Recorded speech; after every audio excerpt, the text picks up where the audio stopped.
execute, focus on the little things, not shoot ourselves in the foot. You didn't do that last week. No, we didn't. It was nice. What was the difference? 0 penalties on offense. People just locking into what they had to do. Is it greater focus, maybe? You could say that. There was a high sense of urgency last week during practice. So, yeah. Jimmy, how much momentum do you feel like you guys have generated in the running game? You know, not just Darren and Quadri, but, you know, you five up front and what you're doing to pave the way. It's nice rushing for that many yards in a game, but that's what we work for and what we expect week in. So it was nice to see that and to get Darren and Quadri those yards. So it was good. I know Kenny and you guys go out to dinner on Wednesday nights. He told us last week. But what about Quadri and Darren? Are those guys like, you know, hitting you up with a little extra thanks or anything like that for the way you've been blocking? No, they always show love. I'm sure if you see Quadri and Darren's Instagram or Twitter, if you follow them on that, they're always posting and tagging us. So we always get a couple followers too every time. Seems like more people follow them than us. Really, the running backs are more popular. Yeah, shocker. Jimmy, how do you go about developing consistency week to week, like to try to follow up last week, this week? It's all in preparation and practice. We only get 3 days really to rep what the game plan that we set in. So all the extra off time we have, we just have to concentrate on what the game plan is and really executing it. It's something completely different every week. So even though they play a 4 down front like Syracuse did, it's all different with how they play coverages and front. So Yeah, how would you compare those two? Syracuse to Notre Dame. They're good. They're both very good up front. They have one linebacker that's very talented, number 23. You see him making a lot of plays. 4, I think, is one of their leading tacklers too. Up front defensively, very impressive. Number 99, long, athletic. 55 gets pressure a lot too. 53, athletic. They're all athletic and they're very good with their hands. Syracuse, they're very similar. Probably the 2 best fronts we played and will play. Jimmy, could you talk about playing at Notre Dame? I mean, there's a certain mystique there, and they're ranked, but that can also play into your motivation and this team being very up going in there. Well, I think with going into Notre Dame is we got to prove we can win on the road now. We're 0-2 on the road, and that's not good enough in what we set in our standards. So, yeah, it's cool to go into Notre Dame. I've never been there before. I've never really grew up being like a fan or so. It'll be cool. It's a historical college football place.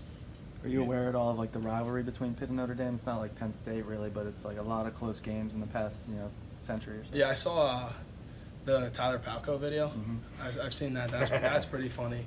I think Adam Bisnawadi was the one that showed that video, his senior talk a couple years ago. But no, I'm aware of the close games they've had in the past.